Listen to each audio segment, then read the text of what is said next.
ゆっくりレ夢ムです。ゆっくりじじいじゃ。地元のゲーセンで連勝しまくりでブイブイ言わせていたゲームをやりたい。G さんがブイブイ言わせていたゲームなんてあるの？ないでしょ？という夢を見ていたって話でしょ。これがなんとあるのじゃよ。バーチャファイター2。今日はセガサターン版で遊んでいきたいと思うぞ。連勝しまくりってどれくらい連勝してたのよ？どうせ3連勝とか4連勝くらいでしょ。最高で49連勝。何それ？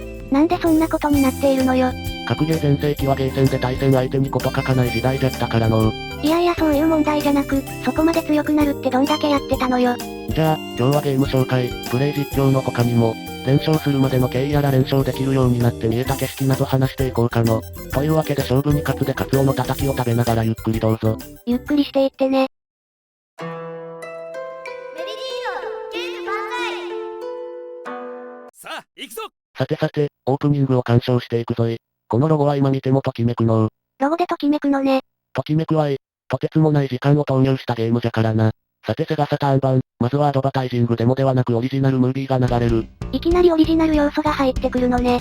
バーチャ1のキャラからモーフィングデミのキャラへ。熱い、激アツムービーじゃ。興奮しすぎよ。グラフィックの大幅な進化を感じさせるムービーになっている。これが全キャラ分あるのじゃ。タオパイパイ。ジャンワラウチェンや、バーチャ1の頃からブイブイ言わせていた強キャラじゃな。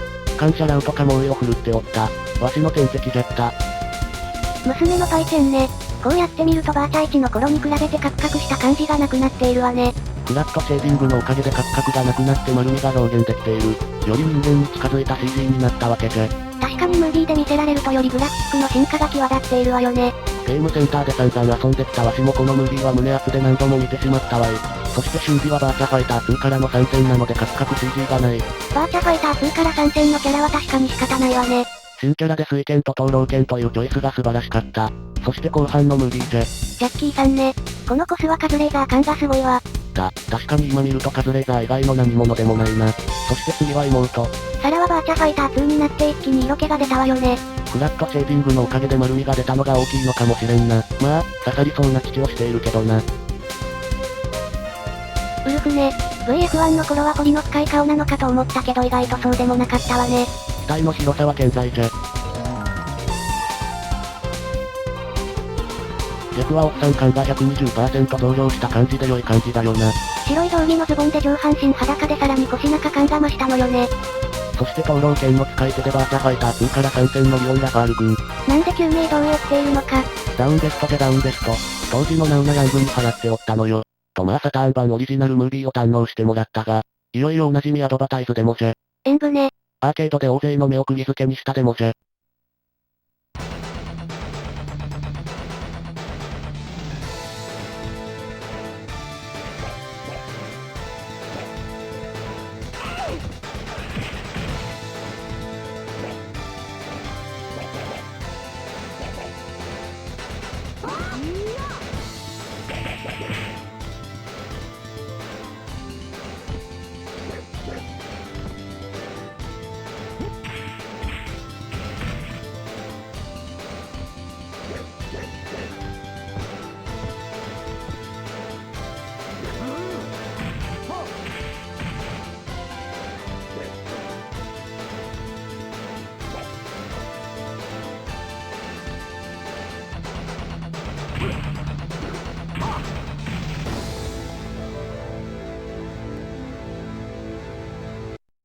これがセガサターンで動いているんじゃよ。当時は発狂しそうなくらいに歓喜したもんじゃ。何せ今みたいにネットで動画公開なんてない時代じゃったからな。そうか実機で動いているの初見なんだ。サタマガとかについてくるビデオ CD とかに開発中の動画は収録されていたんじゃがな。フレームレートが下げられて収録されていて動きがカクカクじゃったのじゃよ。雑誌内では 60fps を再現したとか言っておったが、実機で見るまでは半信半疑だったわけね。そうじゃ。ちらつき、処理落ち、それらがわからんからな。ところがじゃ。これよこれ。このヌルヌル感。背景に若干違和感を感じるがゲームに大きな影響はないレベル。この時、本気でアーケードゲームが家にやってきたと思ったな。アーケードの移植で最高に嬉しい移植成功作と言っても過言ではない。モデル2基盤のゲームをこのレベルで移植するってすごいことよね。ついにセガサターンの時代が来てしまったとセガファンは全員思ったじゃろうな。そしてこのアドバタイズデモじゃが、しっかりと新要素を撒き散らしているのじゃ。CG の美しさ以外になんじゃこりゃポイントがあるので解説していこう。この水拳演武はなんじゃでしょ。確かに、水拳を完全に再現していてなんじゃじゃったな。まずはこれ、ファイの新技。うお、なんじゃこれどうやんのじゃった。ファイの背を取る技でまず驚愕。そしてこれ、投げ抜け。ラウの投げをサラが投げ抜け。バーチャファイター2は通常投げのみ投げ抜け可能じゃったが、熱い駆け引きがあったもんよ。そしてジェフのパチキ3連発。さすが独学で現代に蘇らせたパンクラチオン。大サメ用に開発したはずなのじゃが。頭突きはサメに効かなそうね。入った影丸の当て身。そしてリオンの灯籠剣の独特な動き。バーチャファイター2から当て身できるキャラが増えた。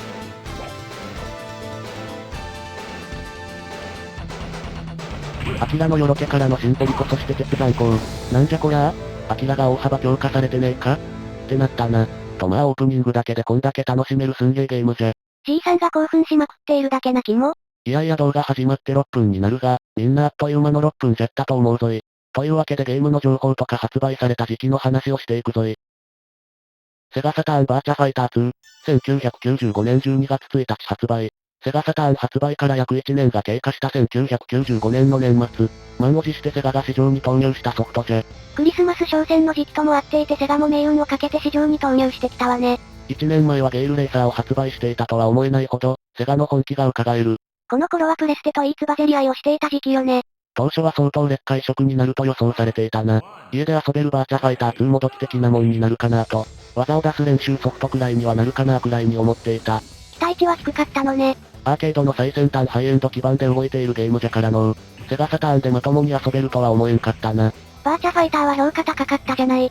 確かにセガサターンのローンチとして発売されたバーチャファイターは抜群の評価であった。しかし、セガサターンの能力の限界まで引き出していたかのように思えたのじゃな。あれすら家庭用にあのレベルで移植されたことが奇跡なのじゃが、さらに上を行くバーチャファイター2はまず遊べる代物にはならんやろと覚悟していた。バーチャファイターから4ヶ月後くらいに発売になったデートナ USA がモデル2基盤のゲームだったわよね。そうじゃ。ある意味デートナ USA がバーチャファイター2の未来予想図的に思われていたところはある。そのデートナ USA は 20fps だった。セガサターンで 60fps を表示するなんて夢のまた夢。良いとこ 30fps くらいでお茶を濁してくるのじゃろうと勝手に勘ぐってしまったもんよ。それがこの動き。セガ AM2 件の執念というか意地というか熱量みたいなもんが伝わってくる。やはりバーチャファイター2最大の売りである 60fps を再現できたのは大きい。デートナ USA のように 20fps だったら叩かれていたわよね。デートナ USA は 20fps でもゲーム性は担保されていたからな。入力系に違和感がなければバーチャジャンキーには受け入れられたかもしれんが、ここまで爆発的に販売本数は伸びなかったかもしれんな。そしてグラフィックじゃな。キャラのポリゴン数は減っているが、個人的には違和感はないレベルじゃと思う。しっかり再現されているわよ。すごいわ。背景が一枚絵になっていたり、瞬時のステージの大きな橋をくぐるギミック。ウルフステージの金網はなくなっているけどゲームをやっていると違和感は全くないレベルじゃ。そして操作感じゃ。バーチャファイター2がアーケードに登場してから1年近くほぼ毎日のように遊んでいたが、全く違和感を感じないレベルじゃった。なんか技が出にくいとかタイミングが違うとかそういうのは感じなかったわい。ほぼ完璧な感じと言ってよいじゃろうな。先行入力の受付なども違和感なくアーケードと同じ感覚でできていたし、アーケード版で培った技術などはそのままセガサターン版でも使えてたわい。めちゃくちゃ細かいところでは色々とあるんじゃろうが、わしは感じることができんレベルじゃったな。そんな驚異の技術力でパーフェクトでグレートな移植を実現したバーチャファイター2。売上本数も大きく躍進してセガサターン初のミリオンセラーソフトとなる。売れたのね。セガはバーチャファイター特需に盛り上がっていたな。セガサターン自体の販売にも大きく貢献。ソニーと1年にわたり繰り広げられていた次世代機戦争に終止符を打つファイナルウェポンと思われた。これは大きく差をつけたわよ。この2ヶ月後、1996年2月突如 FF7 が PS で発売されることが発表になるまでは、2ヶ月後にそんな発表が。とんでもないカウンターじゃったな。さてさて話を戻して当時の思い出話をしていこう。どんな感じだったの？まあ、この頃生活の中心はバーチャファイター2じゃったな。セガサターン版のバーチャファイター2が発売になるまでは毎日のようにゲーセンでバーチャファイター2。家に帰ればセガサターン VF1。ひたすらバーチャファイターに触れていた。なんでそんなにやってたのよ。なんでじゃろうな。わしがバーチャファイターに出会ったのは VF1 後期で、対戦はしていなかったのじゃよ。セガサターン版を手に入れて友達とペチペチ遊べればと思っていた。そうなのね。スーファミのスト2とかは家で友達と対戦で盛り上がっていたからな。バーチャファイターもそんな流れで考えていた。で、世の中にはバーチャファイター2が出始めていたわけじゃが、そこでゲーセンでの対戦に足を踏み入れてしまったのじゃよ。バーチャファイター2で対戦デビューしたわけね。初めて勝利した時、これまで経験したことがないくらいに脳汁が異常に出た。あれはやばい。興奮しちゃったのね。いや、興奮したところではなかったぞい。当時バーチャジャンキーなんて言葉があるくらいじゃったが、中毒性が高すぎた。そして思ったのじゃ。これとことんまで極めたらどうなるんだろう。一旦人生の時間全振りして極めてみよう。マジか、アホすぎる。じゃろ。まあ極端な考えだと思うが後悔はしてないぞい。むしろやってよかったと思っておるわい。そうなのね。今まで見たことがなかった景色が見れたって感覚もあるな。なんか深い話になってるわね。まあ、わしレベルの話なんでたかが知れているがな。仕事を辞めたとか家族を捨てたとかそういうレベルではない。仕事はちゃんとやっていたので正確には人生の時間全振りではないしな。それでもバーチャファイターに触れ続けていたってことね。その結果が最大49連勝とかになるのね。活動拠点は主に地元のゲーセンじゃった。都内のゲーセンは上野か秋葉原付近に行っていたな。地元に比べるとやはり都内はレベルが高かった。あとゲーセンごとに常連が存在してな。こじんまりとしたゲーセンだと特に顕著だったな。わしも地元でいつも行くゲーセンってのがあったんじゃが、近くの別のゲーセンに行くと誰だみたいな目で見られたりしたな。嫌だ怖い。縄張りみたいな感じ？縄張りというか、新顔かみたいな感じで見られる。いや怖いわね。そういった空気の中で連勝するとこれまたね。常連さんたちに余計目をつけられると、ヒリヒリした感じになるんじゃよ。なんだあいつみたいなピリついた感じになる。そういう時代だったのね。わしの通ってたゲーセンにも近くのゲーセンから常連が様子見に来たりしてたからな。桑原桑原。当然絡まれたりもあったな。や表出ろと言われたこともあった。マジで。いやーリアルファイトなんて小学生以来やってないからな。めっちゃごついヤンキーですみたいなあんちゃんに表出ろと言われた時は焦ったわい。へえ、どうしたの？表でねえよと答えたわ。それは正しい回答ね。どうなったの？こちらが表に出ないのを理解したようで、ブツブツ言いながら去っていったわ。デンジャラスゾーンだったのね。殺伐としていたな。ところで連勝できるようになって色々見えたって言ったけどどうなったの？そうじゃな。ある道を極めて成長していくと、その道に関するイベントが自然発生してくる。これは普通に何かをしていても体験できないことじゃと思った。どういうこと？例えばさっきのような近くのゲーセンの常連が様子見にやってくるみたいなことって、あまり体験しないと思う。あまりというか、全くないわね。いつの間にか知らない人に顔を覚えられていて対戦台の向こうから挨拶されたり、そういうイベントが次々起きてくる。そうなのね。なんか情報が集まってくるみたいなのに似ている感じはするわね。そうじゃな、ある時点から自分が行動しなくても何かが起き始めるって感覚はあったな。わしのレベルでもこうなのじゃ。もっと上の人たちはもっとじゃろうな。なんか極めていくって大事なのね。何か行動したことに対する結果というか影響というかが、行動に対しての係数が指数的に増えていく感覚はあるな。なかなか言語化は難しいが、物事に対する取り組む姿勢みたいなのは学んだな。すごいわねゲームから教訓を得ているわ。いや、本当にこのゲームとの出会いはわしの生き方に多大な影響を与えてくれたわ。では、そろそろプレイ実況に行くぞい。それでは普通に CPU と戦っても仕方ないしな。段位認定をしてより上位を目指してみようと思う。ランキングモードね。アーケード版もあったわよね。あったあった。アーケードでは名人を取ったことがあったがサターン版は少しルールが厳しくなっているようじゃ。なのでなるべく上位を目指すって感じでやるぞい。そうなのね。どのキャラでやるの？サラ使いのわしとしてはやはりサラでやっていく。G さんはサラ使いだったのね。さてサラの段位認定の規定技を左に出しておいた。この技を規定回数決めないとなのね。ポイントとなるのはダブルステップ2とバックドロップじゃろうな。ダブルステップ2って変な名前の技ね。6計3計って技で膝を2回連続で出す技なんじゃが、楽しげにステップしながら出すんじゃが、攻撃判定が謎で普通にやっても当たらない、隙だらけって見ることがない技の一つじゃ。もう一つのバックドロップは背後から投げる技じゃな。背後を取るっていうのが難易度が高いゲームじゃ。あとステージが進めば進むほど敵のガードが硬くなるので序盤に隙が大きく入りにくい技を入れておく必要がある。それでは早速やっていくぞい。あ、今のはやってなかったのね。これからじゃ。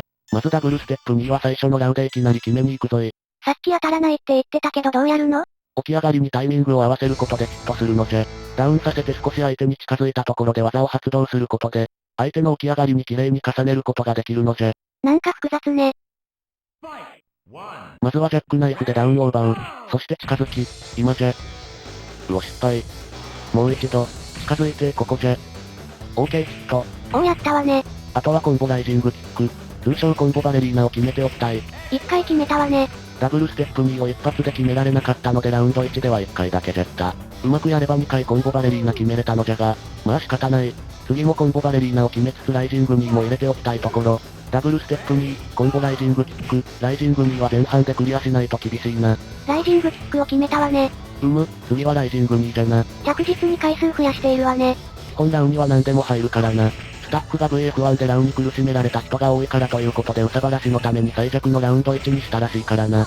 ライジングにクリアじゃ。ラウステージだけで3つの規定技をクリアさせたわね。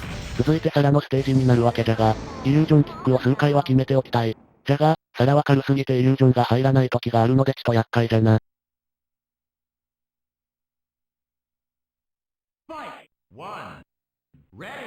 イリュージョン言いながらラウンドキックから入ったわね。まあ、適当に入れやすそうなのからやっておる。サマーも決めたわね。サマーはコンボサマーのサマーがヒットしても規定になるので比較的後半でもチャンスがある技じゃな。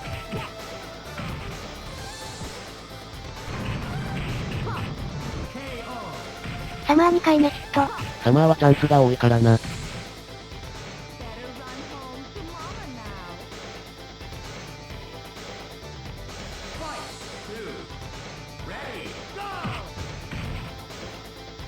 どんどん決めていくわね。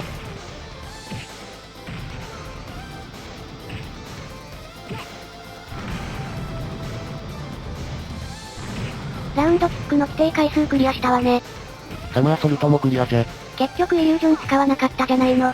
次は回数こなしていきたいの。投げ技はまだ1回も出してないわね。後半嫌でも使うことになるので今は温存じゃな。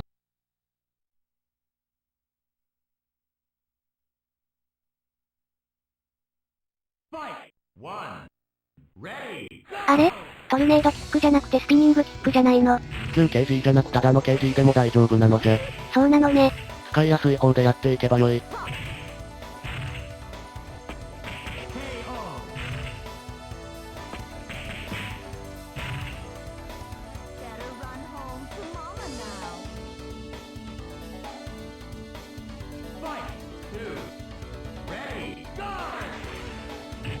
これはミラージュでも OK じゃ。優秀な中段が多いからじゃが、なぜか中段蹴りは最弱仕様なのじゃな。まあ、これで中段蹴りも強かったらやばいでしょ。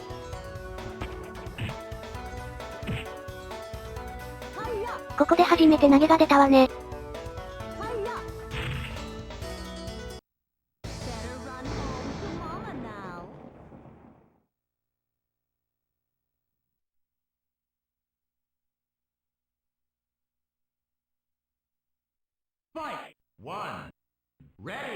いきなりスピニングキックをぶちかましてきたわね。規定回数クリアじゃ。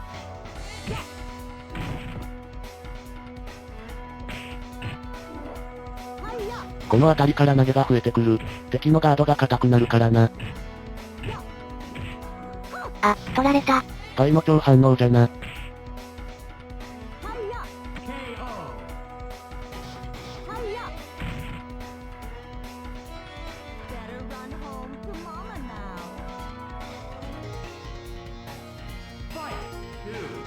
しかし、パイステージの曲は神曲じゃな。香港スターって曲だっけ？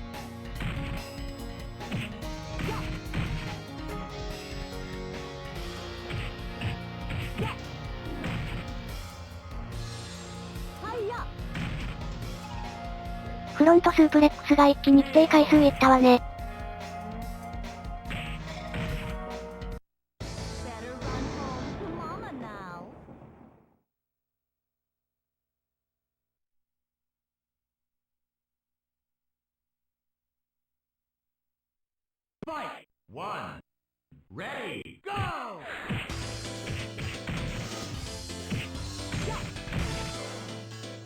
さて、名人の条件としては規定技を規定回数入れる他に、各ラウンド1回は規定技を決めなくてはいけないってルールがあるようじゃ。まあ基本的に投げ技中心になっていくのでその心配はないのじゃがな。あとはキラステージを6分30秒以内にクリア、ジュラルに勝利とこういった条件がある。あとセガサターン独自ルールによる減点があるようじゃな。これが厄介なのじゃ。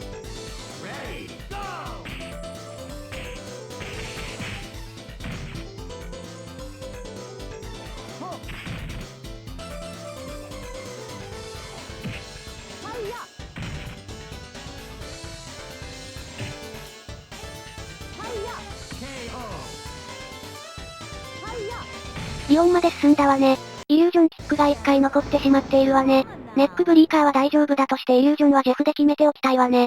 イリュージョンに関してはジェフが最後のチャンスじゃろうな。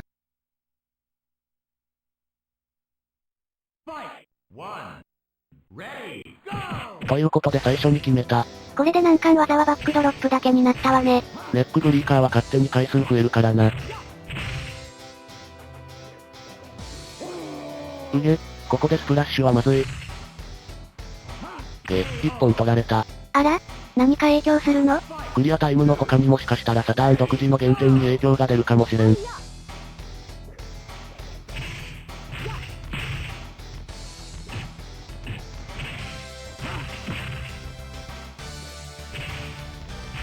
ピンチよ。ひとまずいな。危ない、イリュージョン決めたので規定技は当てれた。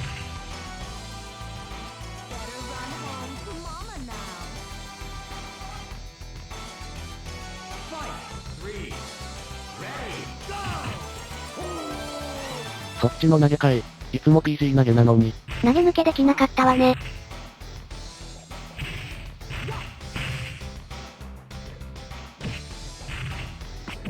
規定技ヒットはクリアしたわね。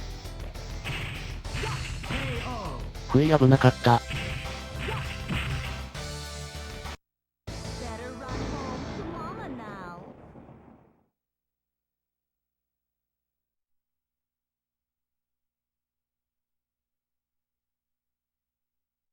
Fight! One. Ready, go!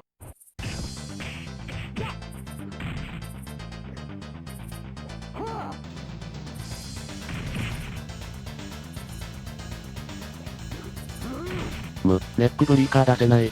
というか肘すら出てないわよ。コマンド入力ミスしているのか。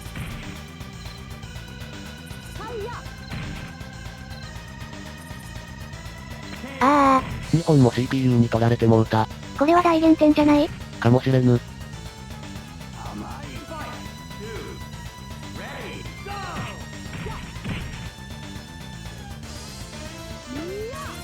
やっと出たわね。やっと出またんなのじゃ。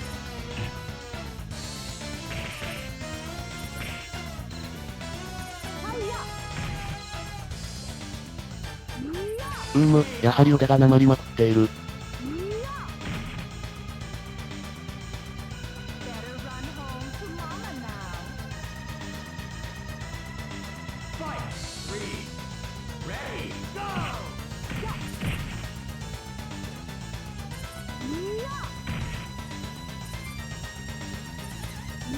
規定技は残すところバックドロップだけになったわね。バックドロップはウルフステージと決まっておる。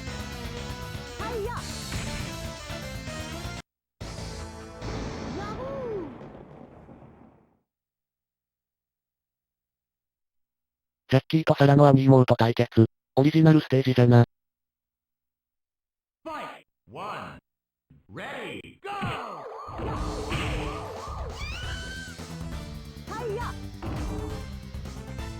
このステージとアキラのステージは淡々とクリアを目指す。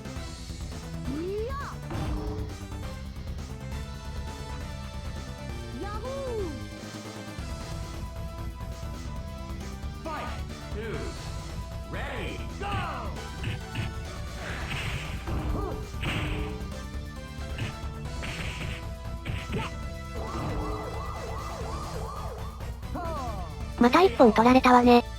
なぜか投げはめが下手くそになっておるのじゃ。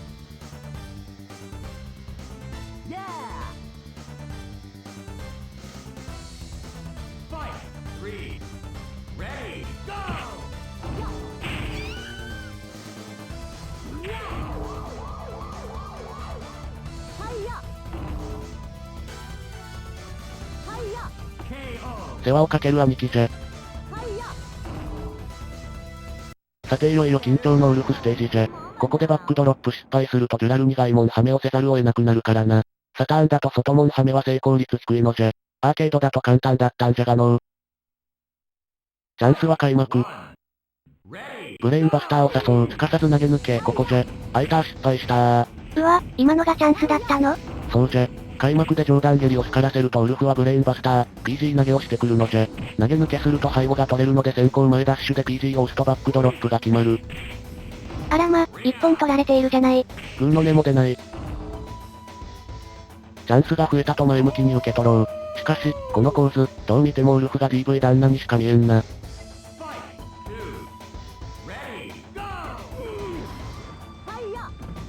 またミスったわね。これは大ピンチじゃ。現状減点があるかもしれんが規定技を見クリアは確実に段位が下がる。さあ泣いても笑っても次がラストチャンスよ。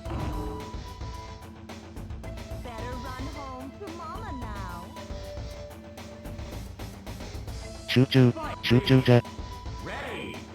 食らってる。マジかあいつボディーブローしてきたのじゃ。これは大ピンチね。バックドロップ諦めじゃない？どのくらい段位下がるのかしら。ここじゃ。え？来い。投げ抜けてるの？おっしゃ、決めた。すごいとこで決めたわね。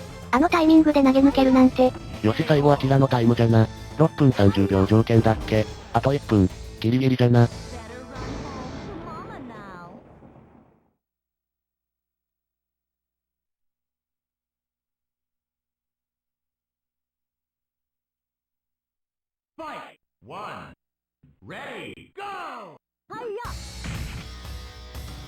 アキラは不用意に打撃に行くと返し食らうからな。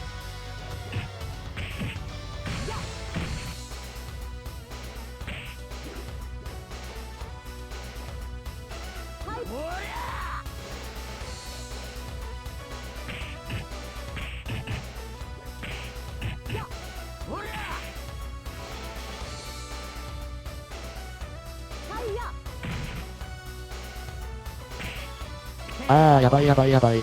一本取られたのもやばいけど時間が、あと30秒。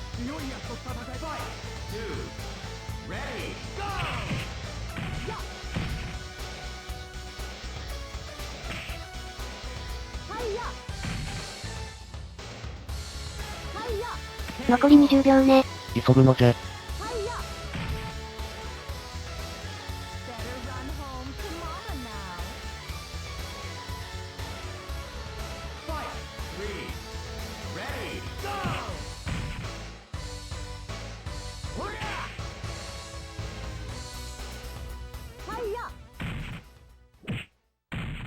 あと10秒切ったー。あと5秒。お、ギリギリ間に合ったわね。危ないのじゃ。あとはずらるせんじゃ。こいつに勝たなくてはいかん。投げはめがうまくできなくなっているから気が抜けん。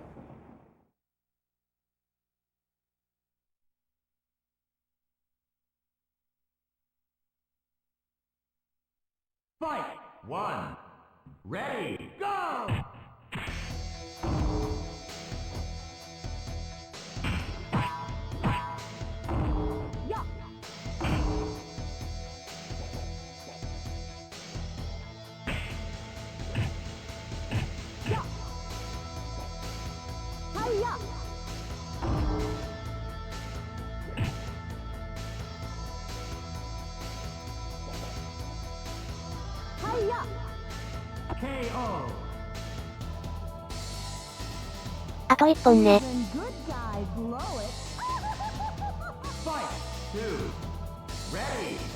今、外門はめしようとしたでしょ。あ、バレた？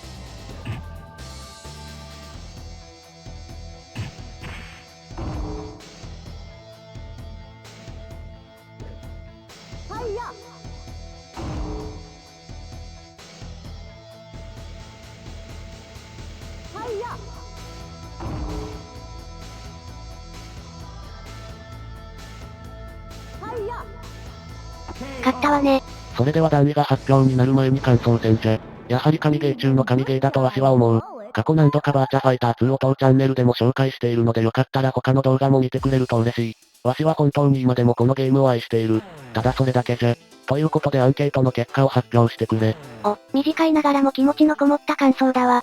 それではアンケートの結果を発表します。こんな結果になりました。こりゃ圧倒的じゃないか。すごいわねこれ。神ゲー指数を見てみよう。それではアンケートの結果を数値化した神ゲー指数を発表するわね。こんな感じで係数を得票比率にかけて合計値を出します。このゲームの神ゲー指数はマジか。80点じゃと。すごすぎるわね。伝説のゲームだけはあるな。というか本当に伝説のゲームじゃったわけじゃな。それではコメントの紹介よろしくなのじゃ。皆さん、いつもコメントありがとうございます。コメントを紹介していきます。あかねちゃんさんのコメントです。私はバーチャは苦手だけどゲーム性を完全移植した当時のセガは素直にすごいと思う。本当に完全移植はすごすぎでした。セガ驚異のテクノロジーでしたよね。格ゲーファンじゃなくても驚愕だったと思います。小麦コングさんのコメントです。323PPP。これをラウで使うそうですね。立ち車上ですね。立ち車上、何度苦しめられたことか。現役時代も苦戦していたのですが、久々に PS3 とかで対戦するとダメです。ラウに勝てません。4年くらい前のオンライン対戦動画とかもあるので概要欄にリンク貼っておきます。よかったら見て笑ってやってください。金狐さんのコメントです。サターン初のミリオンソフトですね。結局バーチャ2は買わず、後に出たファイターズメガミックスを遊んでました。CG ポートレートとか需要が謎の商品展開もあったし、バーチャ鉄人たちが監修したご意見無料が発売されたりと 3D 格闘バブルと言っていい時代でした。ご意見無料は劣化バーチャで当時でもクソゲー扱いされてましたが。ご意見無料、失礼ですがあれは同人ソフトでビジネスしちゃったってノリにしか見えなかった。この頃は格闘バブルでしたね。ファイターズメガミックスもあります。確かリクエストもあったのでどこかでやりたいと思っています。かなめさんのコメントです。孫うことなき神ゲーに1票バーチャファイターはアーケード版、サターン版ともに、さすがセガと思わせる面白さですね。1と同様に、サターンの売り上げに大きく貢献したソフトであったことは間違いないと思います。個人の見解になるんですが、自分は結構、格ゲーに関しては背景も楽しむタイプで、アーケード版のものを少々、簡略化している箇所があったりするのが、気になりました。でも、移植度の高さはサターンで1が発売された時と同様に驚いた記憶があります。背景は1枚絵のあれですかね。アーケード版のバーチャファイター2はゴリゴリにポリゴンでしたからね。旬のステージとか本当にすごかったですよね。さすがにサターンでの表現は無理だったみたいですが。ジェット E さんのコメントです。サターンのポリゴンはダメ、プレステじゃなきゃって言われてた中で、サターンの本気を見た一本。オープニングでも見ただけで買うと決めた人は多いはず。サターンのポリゴン苦手を一気に払拭した作品ですよね。アドバタイズの演舞が家庭用ゲーム機で再現されるとは、すごい時代だと感動したもんです。SS ユートさんのコメントです。もともとあまり格ゲー上手くなかったのですが、当時ゲーセンで格ゲー始めると即乱入されてフルボッコを執拗に繰り返され、格ゲー離れを起こし、バーチャファイター2の頃はほとんど格ゲーに触っていない時期でした。そのため、今回は投票は控えさせていただきます。当時のゲーセン本当にマナー悪かったな。マナー悪い人いましたね。明らかに対戦慣れしていないような人には乱入はしないのがマナーでしたね。いつものメンツ、体力ゲージに現在丸連勝中と出ている人、乱入してきた人とやる。そうじゃない人もいましたよね。当時はゲーセンの店員にすみません一本取らせてあげてくださいとお願いされたこともあります。リンカさんのコメントです。すごいゲームだと思ったが格ゲーの乱発時期で市場に飽和してスト2以降の格ゲーブームに陰りが見え始めていた時期で、その上のソフトがプレステで出ると間もなく判明したことでポカーン。あれですなあれで潮目が一気に変わりました。この頃のセガって勢いあったはずなんですよね。バーチャコップ、バーチャファイター2、セガラリー、怒涛のラッシュじゃないですか。そしてバーチャファイター2のミリオン、セガの時代来たわと思うわけですよ。ですがあれが、セルホさんのコメントです。セガサターン派の人間に勝利を確信させたゲームですよ。間違いなく神ゲーです。もっともその確信もつかの間でしたが。あれですなメンヘラ虚言癖男のゲームが時代をかっさらいました。藤田清人さんのコメントです。バーチャファイターですか？僕は、基本格ゲーは見る線でしたね。格ゲーは、ゲーセンでは、乱入が日常茶飯事で、おかげでストーリーが全くわからず、そういう点で、つまらないという印象でした。なので、家ゲーになっても見る線でした。家で実際にやってみると僕には合わず、見ている方が、ずっと楽しめました。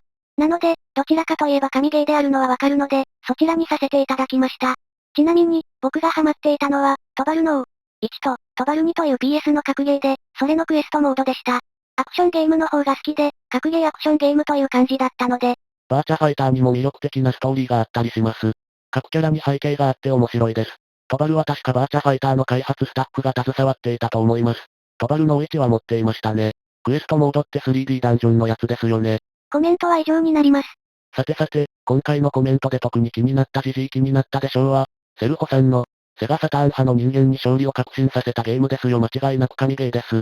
もっともその確信もつかの間でしたが、本当にこのつかの間のセガの夢、いい夢見させてもらったゲームじゃったわ。ということで皆さんコメントありがとうございました。ありがとうなのじゃ。さて、気になる段位の発表じゃ。そうだった忘れるところだったわ。ドキドキ。8段。うわぁ、8段だった。名人は9段なのじゃ。あら足りなかったのね。本数取られすぎたのがダメだったのかのう。またリベンジネタが増えたわね。ライブでやる？考えておくわい。というわけで今回はここまでです。ここまで見てくれたあなたはきっとわしのファンなのじゃ。よかったら他の動画を見てくれると嬉しいのじゃ。共感してくれたら高評価をしてくれると G さんの励みになるわ。チャンネル登録をしてくれると G さんは小躍りして喜ぶわよ。ずうずうしいことを言うようじゃがメンバーシップもあるので、わしのゲーム活動を支援しても良いと思う人は検討してもらえると嬉しいぞい。お願いします。それでは最後まで見てくれて、ありがとない。